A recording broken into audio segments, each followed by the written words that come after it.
పేదోళ్ళ ఇండ్ల గురించి ఇచ్చినటువంటి భూదాని భూమి వాళ్ళు పాపం పైసా కూడగట్టుకొని ఓ ఇండ్లు కట్టుకుంటే ఇక్కడ దాంట్లో ఆల్రెడీ 62 ఎకరాల పైసలుకున్న దాన్ని 32 ఎకరాలు ఆల్రెడీ తీసుకున్నారు వాళ్ళు.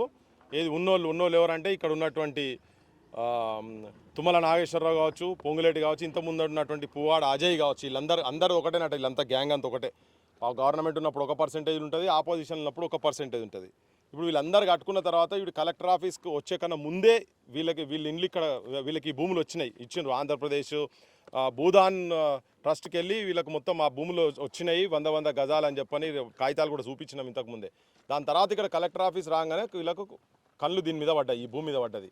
దీన్ని ఎట్లనే చేసుకొని తీసుకోవాలనే ఉద్దేశంతో దురుద్దేశంతో వీళ్ళు వచ్చి ఇప్పుడు మొత్తం ఇక్కడ మేము వచ్చిన ఒక 10 రోజుల ముందు వచ్చినాం ఇక్కడికి. వచ్చి ఇదంతా చూసి ఇదంతా మొత్తం ఇష్యూ గట్టిగా చేయాలి. దీన్ని ఒక రౌండ్ టేబుల్గా ఇక్కడ పెట్టి పెద్దోళ్ళని అందరూ ఇక్కడ పిలిచి మేధావులను ఈ ప్రభుత్వం మీద ఒత్తిడి ఎట్లా చేయాలని ఇక్కడ హైదరాబాద్లో మేమంతా ప్లాన్ చేస్తూ ఉంటే ఈ లోపల ఏదో జరగబోతుందని 15,000 మందిని ఇక్కడ పోలీసు వాళ్ళని తీసుకొచ్చి దొంగలు అరవై చెప్పినాం. దొంగలేక ఎప్పుడు వస్తారో లేదో వీళ్ళు బిక్కుమని బతున్నారు వీళ్ళని అంటే అనుకున్నట్టుగానే పొద్దుగాల వాళ్ళ నిద్ర లేవకముందే వచ్చి ఉన్న పరంగా వాళ్ళ పిల్లల పుస్తకాలని కానీ, ఆడుకునే బొమ్మలని కానీ, బోళ్ళు కానీ, సామాన్లు కానీ, బట్టలు కానీ ఏం తీసుకొనియకుండా ఆఖరికి వాళ్ళు ఎట్లున్నారో అట్లా గుంజుకొని పోయి అవతల వరేసి ఇండ్లు మొత్తం నీలమట్టం చేశారు. ఇది ఒక యుద్ధ వాతావరణం తలపెట్టే లెక్క ఉన్నది ఇక్కడ మొత్తం. దీని అంతటికీ మొత్తం బాధ్యత ఇక్కడ ఉన్నటువంటి 3 మంత్రులు, తర్వాత ముఖ్యమంత్రి రజాకార్ రేవంత్ నాయుడు. దీనికి సర్వం బాధ్యత ఆయన మీదనే ఉంటుంది. ఇంకోటి ఏంటంటే ఇక్కడ ఆపోజిషన్ పార్టీలు కూడా 100% వాళ్ళందరూ ములాఖాత్ అయి ఉన్నారు. జనానికి చెప్పదలుచుకునేది ఏంటంటే వీళ్ళందరూ వాటాదారులే, ఇవన్నీ ఒక్కతాను బట్టలే. అది బీజేపీ కానీ, కాంగ్రెస్ కానీ, ఈవెన్ కమ్యూనిస్టులు కూడా. ఇప్పుడు నేను చెప్తున్నా మళ్ళీ చెప్పేది ఏంటంటే ఇప్పుడు నిన్న కేటీఆర్ వచ్చిపోయింది ఇక్కడికి. కేటీఆర్ వచ్చిపోయి మన ఆయన చెప్పిండు మన ఆయన చెప్పి నువ్వు పోయి చెప్పురా భరోసా అయ్యి మనం మళ్ళీ రాగానే ఆయన వస్తారట 3 ఏళ్ళ తర్వాత. అప్పటివరకు బతుకుంటాడో సత్తారో మనకి ఎరకలే కానీ సావాలని కోరుకుంటలేను. కానీ ఆయన వచ్చినాకనట మేము మొత్తం వచ్చినాక చేస్తాం ఉన్న రోజులు అయితే చేయలే ఆయన. ఇప్పుడైతే మళ్ళీ అలా నాయన వస్తారట. పుసుకుని పోయితే మన ఆయన ఉన్నప్పుడు చెప్పిండు కానీ నేను చెప్పలే కదా అంటాడు. అది మా నాయన మాట కదా అనే ఛాన్స్ కూడా ఉంటుంది. దొంగ వీళ్ళంతా ఇలా మాటలు ఎవరు నమ్ముతారు. అందుకే ఏమంటున్నా అంటే వచ్చాడు పైసలు తలగబట్టాయి వాళ్ళ దగ్గర. ఒక 100 కోట్లు తీసుకొచ్చి ఇలా పెట్టారు. ఇప్పుడు పాపం వాళ్ళు బతుకులు బజాట్ పాలైనాయి. మీ దగ్గర బొచ్చడు పైసలనే కదా. ఒక్క ఫామ్ హౌస్ ఆడ అమ్మితే 50 ఎకరాలు 50 కోట్లు ఉంటుందా ఇప్పుడు వాళ్ళది? పార్టీ ఫండ్ 1300 1500 కోట్లు ఉన్నది. కాదు ఒక్క ఫామ్ హౌస్ అమ్మితే ఎకరం ఒక వడ్డీ కాదు. ఇప్పుడు వాళ్ళకు ఉన్న ఫామ్ హౌస్లో ఒక్క ఎకరం అమ్మితే 50 కోట్లు కదా. ఒక్క 2 ఎకరాలు అమ్ముర్రి ఆయన. మీకు అంతా వీళ్ళ మీద ప్రేమ ఉంటే వచ్చి ఒక 2 ఎకరాలు అమ్మి వచ్చి వీళ్ళకి ఆ పైసలు ఇచ్చి ఇక్కడ ఇల్లు కట్టిరు. వచ్చినాక మళ్ళీ కట్టిస్తావా, వచ్చినాక అది నీది నువ్వు తీసుకో, అప్పటిదాకానే ఇది ఉంటుంది. అంటే నేను చెప్పేది ఏంటంటే అన్ని రాజకీయ పార్టీలు కలిసి ఉన్నాయని చెప్పేందుకు. రేవంత్ రెడ్డి ఇంత దుర్మార్గం చేస్తుంటే నీ ఎమ్మెల్యేలు అందరిని తీసుకుపోయి ఇప్పుడు వాళ్ళని ఆడ పెట్టిండు కదా. అట్లనే మీరు ఎక్కడో అంబేద్కర్ విగ్రహం కన్నా ఎక్కడో ఆపోజిషన్ వాళ్ళందరూ బీజేపీ వాళ్ళు కూడా పార్టీ కండవాళ్ళు కప్పుకొని ఇప్పుడు వచ్చారు ఇక్కడ. పాపం వాళ్ళకి తెలియదు వీళ్ళందరికీ. కానీ వాళ్ళ కిషన్ రెడ్డి కావచ్చు, సంజయ్ కావచ్చు, ఇప్పుడు వీళ్ళందరూ వాళ్ళ ఎమ్మెల్యేలు ఉన్నారు. 8 మందిని గెలిపించారుగా. ముఖ్యమంత్రులు క్యాండిడేట్ల మీద ఒక ఆయన ముఖ్యమంత్రి రైట్ ఆయన, ఒక మంత్రి ముఖ్యమంత్రి నిలబడ్డ ఆయన కూడా ఉన్నాడు కదా ఒక ఆయన. వీళ్ళందరూ కలిసి ఆడకొచ్చి అంబేద్కర్ కాడ కూర్చొని వాళ్ళకి ఇండ్లు వచ్చే వరకు మేము ఈడికెళ్ళి కదలామని చెప్పి కూర్చోవాలి. ఇలా సాయంత్రం వరకు వాళ్ళు తీసేస్తారట. వీళ్ళని కూడా తీసేస్తారు. సాయంత్రం వరకు ఉంచారు వాళ్ళని ఆడ ఉన్న వాళ్ళందరినీ. వాళ్ళకి ఆల్రెడీ వాళ్ళకి ఎంత ఇబ్బంది అంటే కుక్కల కన్నా హీనంగా ఆడబెట్టిన వాళ్ళని ఘోరంగా. చంటి పిల్లలు 4 నెలల బిడ్డలకు పాలించుకుంటూ ఉన్నటువంటి వాళ్ళు కూడా ఆడ కూర్చున్నారు. ఆ పార్కు పక్కకు ఉన్నటువంటి వాళ్ళు పేదోళ్ళు పెద్ద మనుషులు ఉన్నారు కదా. మరి వీళ్ళందరూ చూస్తున్నా మీరు రాజకీయ పార్టీలు ఓట్లు వేసుకుని మాకేం పని పోయి మేము జనానికి చెప్తున్నాం. కానీ మేము జనం ఓట్లు వేసుకొని ఎమ్మెల్యేలు మంత్రులు ఈ విలాసవంతమైన జీవితం చేస్తలేము. మాకు అడుగడుగు వీళ్ళతో యుద్ధం జరుగుతున్నది. మాకు రోజుకో దగ్గరికి పూటకో కష్టం. ఎప్పుడు ఎవడొచ్చి అరెస్ట్ చేస్తాడో ఏందో ఇవన్నీ ఉన్నా కానీ మేము వచ్చి చూపిస్తున్నాం. ఎందుకంటే ఒక ఆమె చెప్పిందాడ, అయ్యా మీరు అన్ని తీసుకొని పోతున్నారు కానీ మా ఏం వస్తలేవు కదా అని. ఇవి మేము అన్నీ వచ్చేటి ఛానల్ ఇవన్నీ వాళ్ళందరూ కట్ చేస్తున్నారు, అసలు వేస్తలేరు వాళ్ళని. ఇవన్నీ వేస్తారు, ఏం మాట్లాడినా అవన్నీ వేస్తారని చెప్పి మేమందరం కలిసి కట్టుకు ఇక్కడికి వచ్చినాం. ఈ రాజకీయ పార్టీలు మొత్తం అందరూ ఒకటే ఉన్నారు.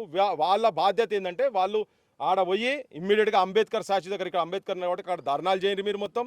మీరు నిరాహార దీక్షలు చేస్తారా, ఏం చేస్తారా చేసి వాళ్ళు ఏం చెప్తున్నారు, వచ్చాడా జాయింట్ కలెక్టర్ వచ్చిండు, పెద్ద మనిషి వచ్చి ఇక్కడ కూర్చున్నాడని చెప్తున్నాం. మేము పోయినప్పుడు మాట్లాడితే ఎవడా పెద్ద మనిషి, జాయింట్ కలెక్టర్ పెద్ద మనిషా, జీతగాడు ప్రజల జీతగాడు వచ్చి కూర్చోవాలి.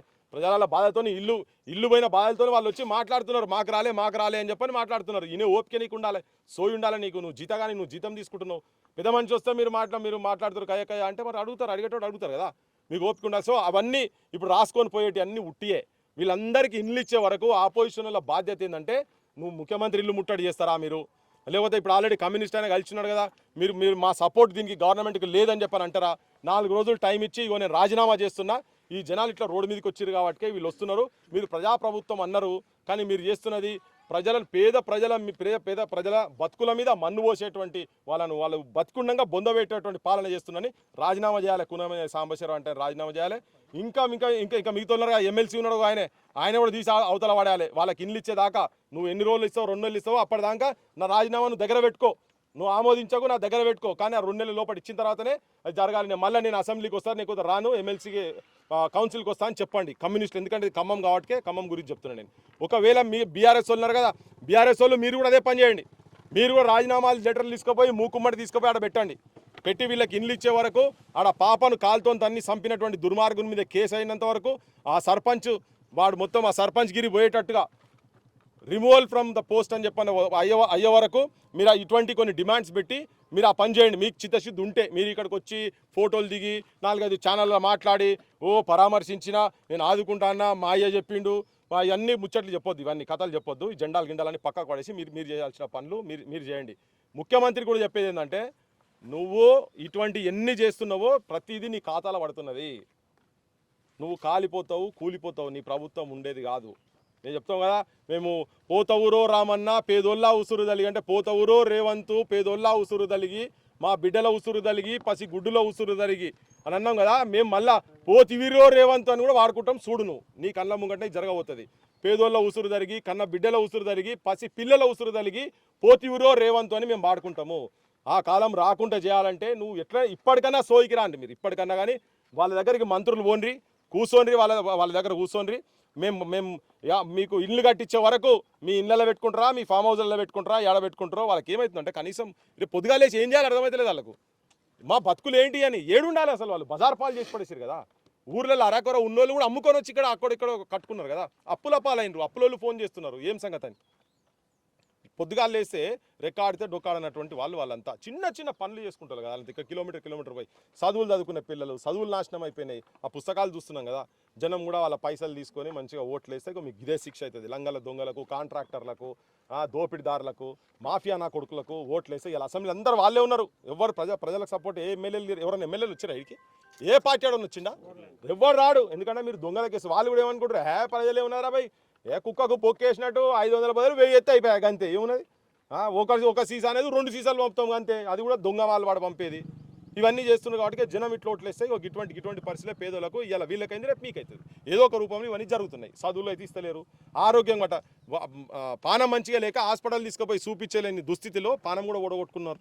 ఆడోళ్ళని జైళ్ళల్లో ఇస్తున్నారు. వీళ్ళు ఏమన్నా మిలిటెంట్సా ఏంటిది అసలు? వీళ్ళు వాళ్ళకి ఇచ్చిన భూముల గురించి అడుగుతుంటే రాజకీయ వ్యవస్థ ఇట్లా చూపిస్తున్నది వీళ్ళ.